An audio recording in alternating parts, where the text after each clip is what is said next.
A Celtic Tale. The thistles scratched his ankles as he ran down the hill. Jenny was right behind him.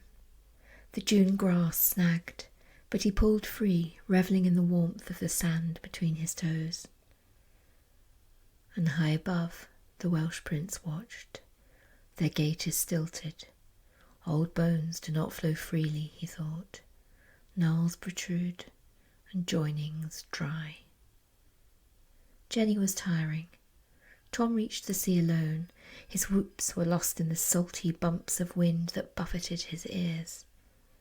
The sun blazed and he laid his hand on top of his head, trying to cool his burning scalp.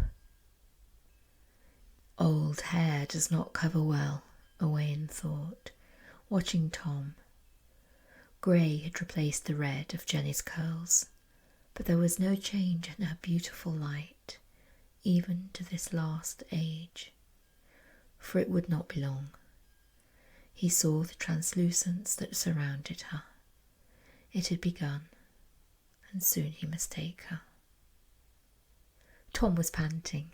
Actually, he was gasping for air and bent over as the waves of dizziness swept through him. The sea splashed his calves, and he could see the goosebumps on the rise of his thigh. He stood upright and peered back at the dunes. Where had she gone? It had always been like this, right from the first moment they'd met. He smiled. Jenny's shadow made him jump. "Boo!" she said quietly. He grunted. "Where did you come from?" he said. "From everywhere and nowhere," she used their password. "From land, sea and sky," he responded. They walked together along the waterline. Tiny crabs scuttled about their morning business, and the old couple listened. "Can you still hear their voices?" asked Tom. "Of course," said Jenny. "They're hungry." "So am I," said Tom. He looked at her. She was thin, too thin. His eyes prickled. "You're not going to cry, are you?" she said. "You always did cry too much." "You're thin," he said, sounding cross. "I'm old, Tom. And so are you." "Not as old as you. I never was." "No, that's true. I was a teenager and you still a child. But very wise for my age. Cheeky. Smart. Brave. You saved me." "No. You saved me," he said, and took her hand. Words were unnecessary. Owain and Persephone had taught them that. "Do you remember where we first saw them?" Tom said. "Remind me," said Jenny. And as Tom began to retell their story of a lost child and a strange young woman with hair as bright as fire and a luminescence that she carried still, Jenny sat and listened. Her eyes were far away, looking up above the dunes, but Tom didn't notice. He was jumping around, acting out the adventures of their life. Occasionally he would stop for Jenny's reaction, and she would focus back onto his antics and smile. The sun began to dip, and Jenny shivered. "Not yet," she murmured. Tom had got to the part where the band of hikers had come across his woodland home. Jenny had been in a playful mood that day and said something unforgettable to them.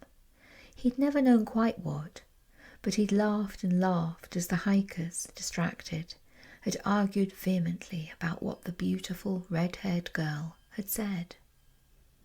He was mid-sentence when he noticed Jenny was no longer responding. He rushed over to her.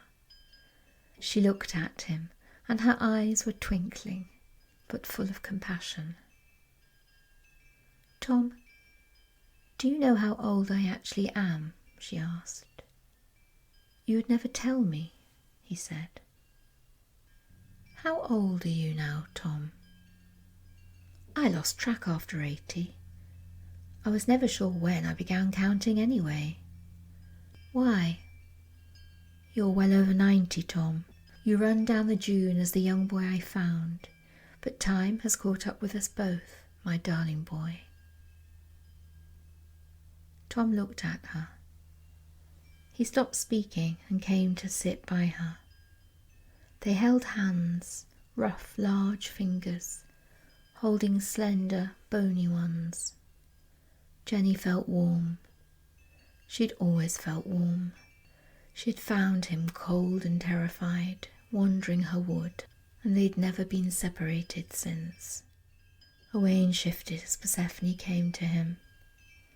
"Is it time?" she asked, her voice landing on the air as softly as a dandelion seed on grass.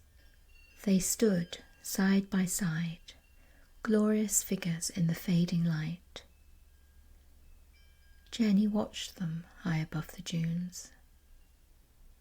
It will be together then, she thought, and felt their loving agreement. Owain held out his arms, and Persephone hers, and Jenny walked towards them, holding Tom's hand. Conservation note: sand dunes. When you're at the coast, take a pause and notice the dunes. Maybe find out what's happening in the area and how you might help even as a visitor. Tread softly upon the earth. It's your life.